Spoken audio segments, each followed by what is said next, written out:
குதிரை குத்தி பாறை தாண்டி கோணத்தல வாசல் வந்தோம். வளைந்து செல்லும் கடின பாதையில் கோஷமிட்டபடி வழி நடந்தோம். சின்ன பசுங்கிடை காராம்பசு தடம் வணங்கிய பின்னே தொடர்ந்திடுவோம். இறைவனை நாடி நடந்திடுவோம். எல்லையில்லா பெருமருளை பெறவே இறைவனையே நாம் சரணடைவோம்.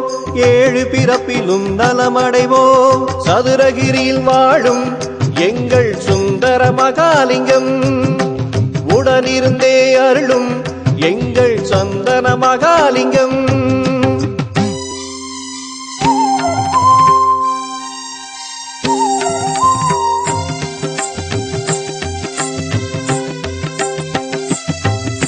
பாறைகள் மீது பரவசமாக ஏறும் கால்களில் பலம் தருவார்.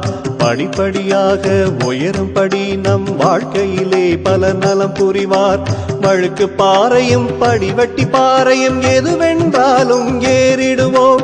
திருவடி நெஞ்சில் தாங்கிடுவோம். வாழும் வழிகளில் இறைவனை எண்ணி எது வந்தாலும் எதிர்கொள்வோம்.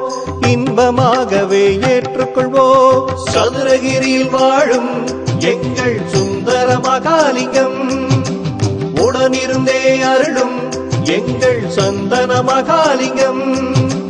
அரியும் சிவனும் சேர்ந்து சுயம்புவாக வந்த இரட்டை லிங்கம் அல்லவோ.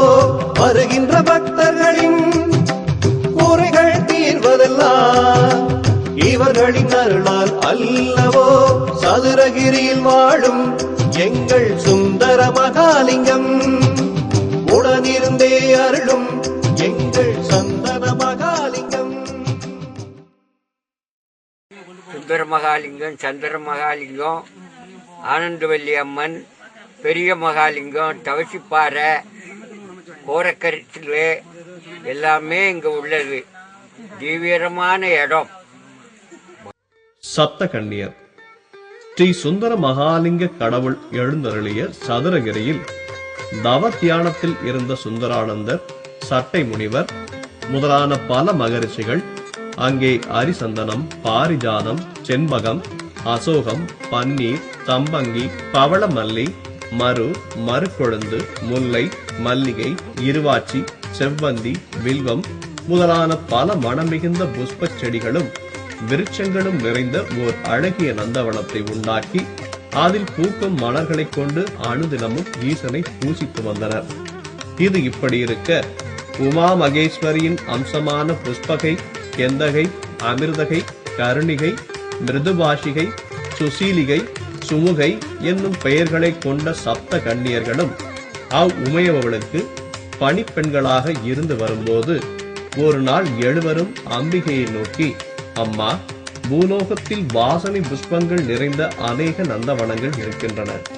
ஆதலால் அங்கு சென்று அங்குள்ள மலர்களை எடுத்து வந்து தொடுத்து தங்களுக்கு சூடி அலங்கரித்து பார்க்க வேண்டும் என்று விரும்புகிறோம்.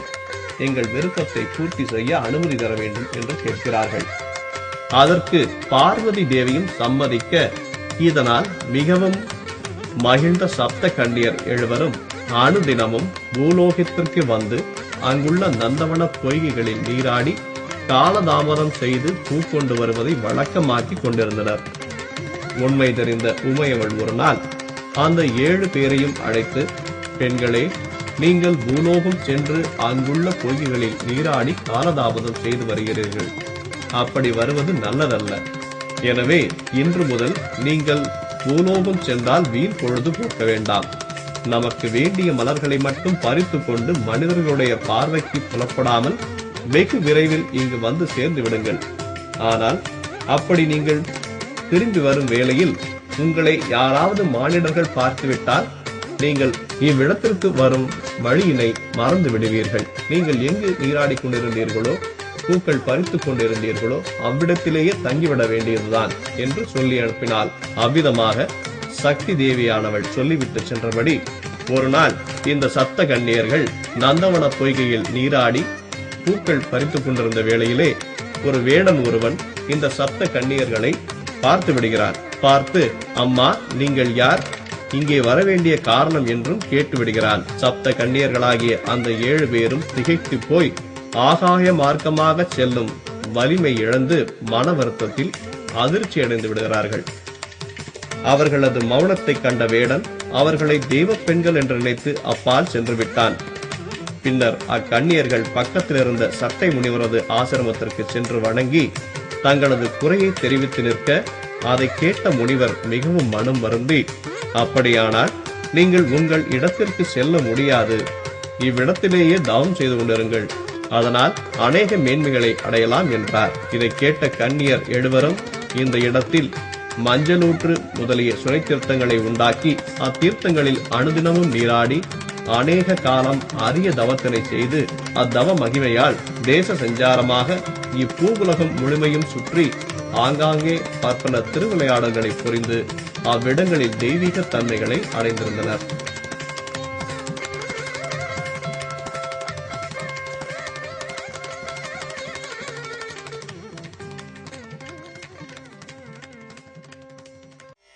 சித்தர்களும் மலைவளமும் என்ற பகுதியிலே சித்தர்கள் வழிபட்ட சதுரகிரி சுந்தர மகாலிங்கம், சந்தன மகாலிங்கம், இரட்டை லிங்கம் மற்றும் சுந்தரலிங்கத்தை கண்டோம். இனி அடுத்தபடியாக மகாலிங்கர் சன்னதிக்கும் மேலே 2000 அடி உயரத்தில் இருக்கும் தவசு குகை, பெரிய மகாலிங்கம் மற்றும் மலையில் உள்ள மூலிகைகளையும் கண்டு வரலாம். வாருங்கள். மூலிகைகளை பற்றி நமக்கு சொல்வதற்காக சதுரகிரிக்கு அருகிலே வாய்க்கால் பாறை என்ற ஊரிலே இருந்து நாட்டு வைத்தியம் செய்து வரும் வைத்தியர் காளிமுத்து அவர்கள் இப்பொழுது நம்மோடு வந்து தனக்கு தெரிந்த மூலிகைகளை பற்றியும் அது நீக்கும் நோய் பற்றியும் கூறப்போகிறார். என் பேர் காளிமுத்து. நான் வாய்க்கால் பாறை என்ற ஊரில் வைத்தியம் பார்த்துக்கிட்டு இருக்கேன். இப்போ இங்கே அமாவாசை பௌர்ணமிக்கு 3 நாளைக்கு வைத்தியம் பார்க்குறேன். ஒரு சுமார் 6 வருஷமாக இங்கே போய்கிட்டு இருக்கேன். இந்த சதுரகிரி மலையில் பார்த்தீங்கன்னா அரிய மூலிகைகள்லாம் இருக்குது. சித்தர்கள் எழுதி வச்ச பழைய ஏட்டு உளச்சோடிகள்லாம் இருக்குது. அவங்க எழுதி வச்ச ஆராய்ச்சி குறிப்புகள் இருக்கு. இந்த மூலிகையில இன்ன சத்து இருக்கு, வாதம் குறையும், பித்தம் குறையும், தனித்தனியா எழுதி வச்சிருக்காங்க. இப்போ எங்களை மாதிரி வைத்தியர்கள் அதை பார்த்து தான் ஏதோ செஞ்சுக்கிட்டு இருக்கோம். ஆனா நமக்கு தெரிஞ்ச எளிமையான சில மூலிகைகளை மட்டும் நாங்க ஒவ்வொன்றா பார்க்கலாம். பாருங்க. இவரை தொடர்ந்து சென்னை மத்திய சித்த மருத்துவ ஆராய்ச்சி கழகத்தில் இணை இயக்குநராக பணிபுரியும் மருத்துவர் திரு ஆனந்தன் அவர்கள் நாட்டு வைத்தியர் நமக்கு காட்டும் மூலிகைகளை பற்றிய அவரது கருத்துக்களை நமக்காக இடையிடையே கூற வருகிறார். வாருங்கள், பார்க்கலாம்.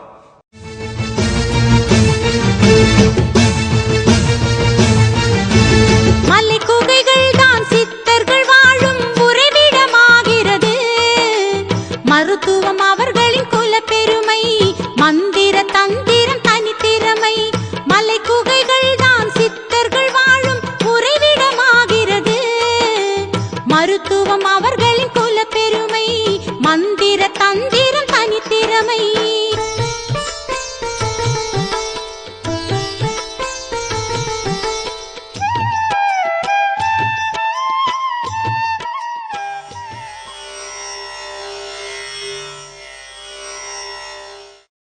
இந்த மிளகு சூர்ணமாகி காய வச்சு சளிகளுக்கு தேன்ல சாப்பிடுறது, மிச்ச வாத சம்பந்தமானதுக்கு பால்ல சாப்பிடுறது, விஷகடிகளுக்கு இந்த இலையும் 5 இலை மிளகையும் வச்சு பால்ல சாப்பிட்டுட்டே வரணும். 48 நாளைக்கு நாட்டு மிளகு. ஆமா, இது முதலாவது நீங்க சொல்லப்பட்டிருக்கிற இந்த மூலிகை காட்டு மிளகு அல்லது வனமிளகு என்று சொல்லுவாங்க. பொதுவா காட்டு துளசி, காட்டு மிளகு, காட்டு என்று வந்தாலே நிறைய அதனுடைய மூலிகை குணங்கள் மிக அபரிமிதமாக இருக்கக்கூடியது தான். பொட்டென்ஷியல் ட்ரக்னு சொல்லுவாங்க. காட்டு துளசி எடுத்தால் சாதாரண துளசியை காட்டிலும் மிக கடுங்காரமாக இருக்கும். அதே போல இதை ஆங்கிலத்தில் பைப்பர் அட்டனுவேட்டம் என்று இலக்கியங்கள் சித்த மருத்துவ நூல்களில் எல்லாம் பதிவு செய்யப்பட்டிருக்கிறது. இந்த மூலிகையினுடைய அற்புதமான நோய்கள் எல்லாம் எல்லாருடைய அலர்ஜிக்கு, வயிற்றிலே செரிமான கோளாறு போன்ற அற்புதமான மருந்து இது. மிளகு பித்தத்தை தணிக்கக்கூடிய, இப்போ சுக்கு வாதத்தை போகும், மிளகு பித்தத்தையும் திப்பிலி கபத்தையும் போகும். அப்படி இந்த அற்புதமான பித்தத்தை குறைக்கக்கூடிய நல்ல மூலிகை இது. அதாவது இது நாங்கெல்லாம் சொல்லக்கூடியது பேச்சுண்டன்னு சொல்லுவோம். இந்த பேச்சுண்டன்னு சொல்றது வந்து அந்த காலத்திலேயே வந்து பெரிய பெரிய ஆளுகள்லாம் தீபம் எண்ணெய் மட்டும் ஊத்திட்டு விளக்குக்கு திரி இல்லாத டயத்துல இந்த மாதிரி சுத்தி இப்படி அமைச்சு இந்த வருஷத்துல அப்படி ரேச இந்த முனையை மட்டும் ரேச கிள்ளிட்டு விளக்கு பொருத்தி வச்சுட்டு 6 மாசத்துக்கு கூட எண்ணெய் இருந்தா அமரவே செய்யாது. இது வந்து பேய் சுண்டைன்னு சொல்லுவாங்க. பேய் அப்படின்னாலே உதவாத பேய் சுரை. பேய்னால மருத்துவத்திற்கு பயன்படாத அல்லது நச்சுத்தன்மை விளைவிக்கிற அப்படிங்கிற இது வரும். இந்த சுண்டையினுடைய சொலனேசி என்று சொல்லக்கூடிய சொலனேசியில் இது ஒரு வகையாக சொல்லப்பட்டிருக்கிறது. மருத்துவத்திற்கு பயன்படுமா என்பது சொல்ல முடியாது.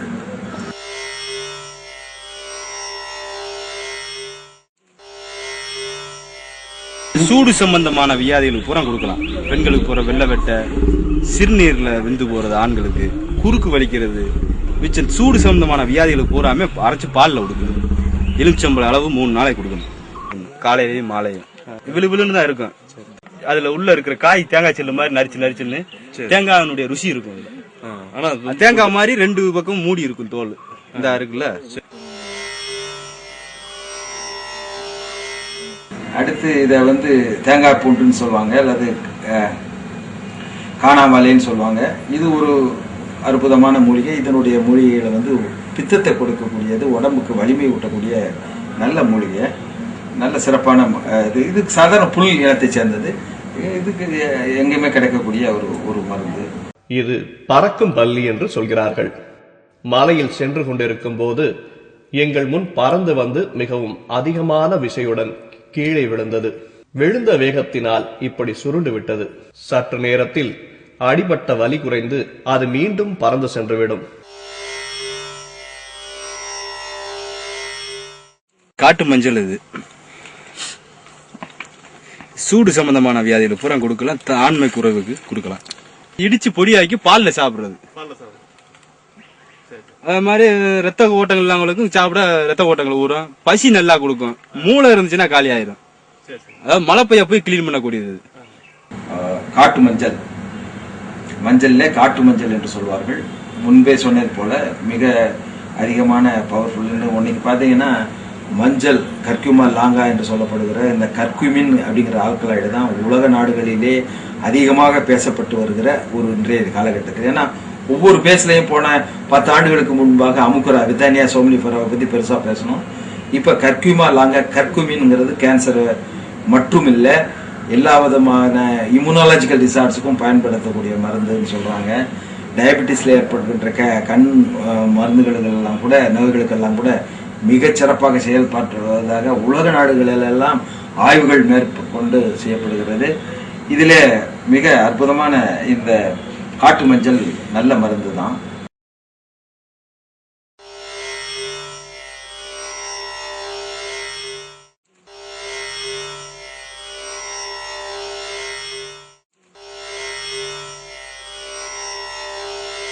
பேர் வந்து நேந்திர பூண்டுன்னு பேரு. இத வந்து கண் நோய்க்கு இத கசக்கி துணியில முடிச்சு போட்டு பால்ல ஊற போட்டு அந்த பாலை நைட்ல விட்டுக்கிட்டே வந்தோம்னா கண்ணுல புறையோடுனது, குச்சி ஊத்தி வெள்ளையா இருக்கிறது, கண்ணு மங்கல் ஆகுறது, இது பூரா சரியாகும். அதாவது நேந்திரம்னாலே தலையில உள்ள வியாதிகளை பூராமே தீயக்கூடியது. இதை வந்து நாங்க வந்து கர்க்யூமா நிலாங்கியம் அல்ல அப்படின்னு நம்ம சொல்றோம். இது வந்து நேத்திரப்பூண்டு கண்களுக்கு மிக அற்புதமான மருந்து. பல நெடுங்காலமாகவே சித்த மருத்துவத்தில் மிக சிறப்பாக கையாளப்பட்டு எண்ணிறந்த கண் நோய்களுக்கு இது பிளெஃபாரிஸ் போயர்கேவியசர் அப்படின்னு சொல்லி இதனுடைய பொட்டானிக்கல் நேம் சொல்கிறாங்க. நல்ல மருந்து, கண் நோய்களுக்கு மிகச்சிறந்த மருந்து. இன்றும் கண் நேத்திரமூலி தைலம், நேத்திரமூலி பூண்டு எல்லாம் இந்த கேட்ராக்டுக்கு மிக சிறப்பாக பயன்படக்கூடிய மருந்து. இது நல்ல மூலிகை.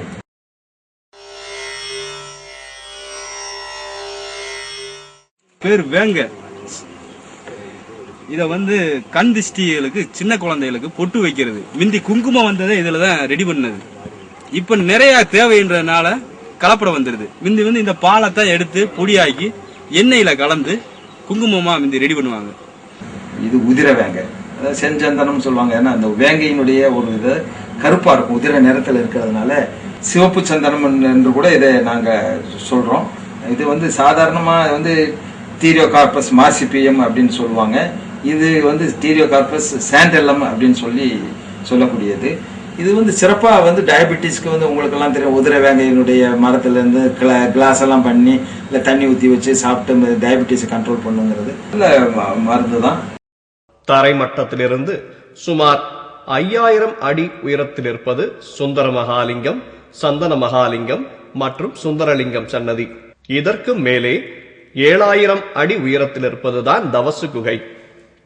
இந்த குகையினுள்தான் சித்தர்கள் சத்சங்கம் நடத்துவதாக சொல்லப்படுகிறது.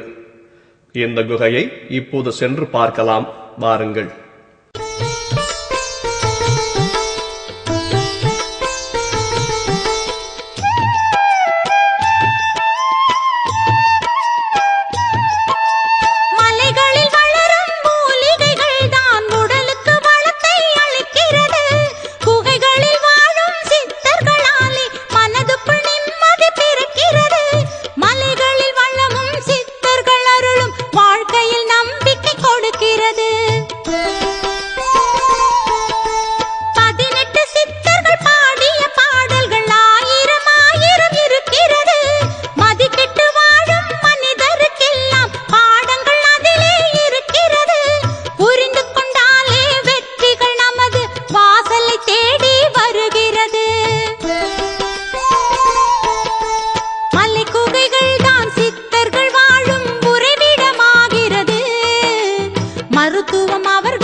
திருமூலர் இப்படிப்பட்ட ஒரு குகையினுள் தான் தன் உடலை கொண்டு கிடத்துவிட்டு ஒரு அரசனின் உடலுக்குள் சென்று புகுந்து அரசியின் மனவேதனையை நீக்கி அவளை சந்தோஷப்படுத்தினாராம். மூலன் என்ற மாடு மேய்ப்பவனின் உடலுக்குள் சென்று திருமூலர் என பெயர் வாங்கியதைப் போல இப்படி தான் வாங்கிய உடலின் பெயராலும் சிவவாக்கியரைப் போல தான் எழுதிய நூல்களின் பெயர்களால் பெயர் கொண்டு வாழ்ந்த சித்தர்கள் ஏராளம். ஆம், இவர்கள் சொல்வதைப் போலவே வெட்ட வெளியை வீடென்றிருக்கும் இவர்களுக்கு பட்டயங்கள் எதற்காக?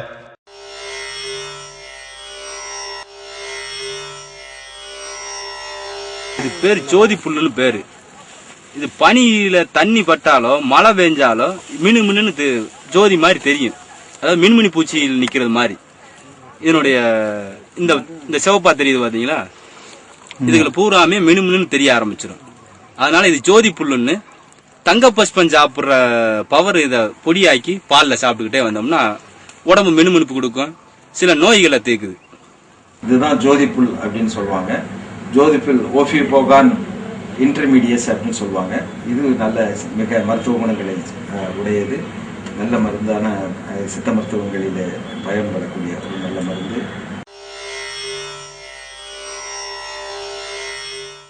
எல்லா நோயும் முத்துனது மேக நோய்ங்கிறது, அதை கட்டுப்படுத்தக்கூடியது. அபூர்வம் முளைக்கிறது. அப்படியே இந்த மழை காலத்து ஈரத்துல மட்டும்தான் இருக்கும். இன்னும் அப்படியே காஞ்சி சருகாயிரும்.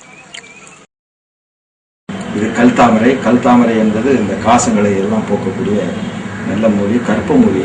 கற்ப மொழி நிறைய கற்பத்தை பற்றி விளக்குகிற இலக்கியங்கள், சித்த மருத்துவ இலக்கியங்கள் இதை பற்றி பேசுகின்றன.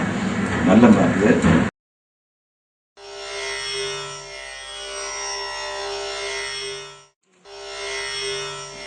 சிறியானங்கன்றது பேரு. விசகடி, கரப்பான், ஊரல், மிச்சம் சக்கரை, பிரஷர் இதுகளை பூரா சாப்பிடலாம். விசகடிக்கு முக்கியமா சாப்பிடக்கூடிய பாம்பு கடிச்சது, வண்டுக்கடி, தேளு விஷ சம்பந்தமான எதுக்கும் சாப்பிடலாம். அதே மாதிரி மேல கரப்பான்னு சொல்றோம்ல, அரிப்பு ஊரல் எடுக்குதுல்ல, அலர்ஜின்னு சொல்றோம்ல, அதுக்கும் இதை சாப்பிடலாம். 3 விரல பிடிச்ச அளவுக்கு சூரணத்தை பால்ல சாப்பிடணும்.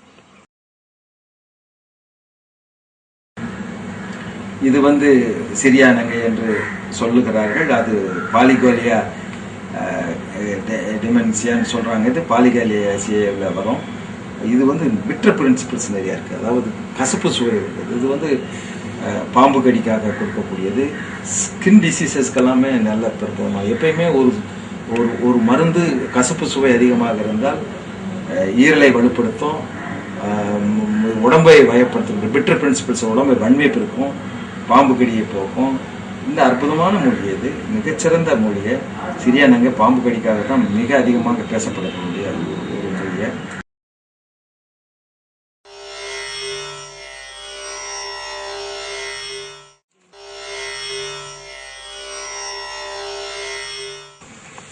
சகதேவி.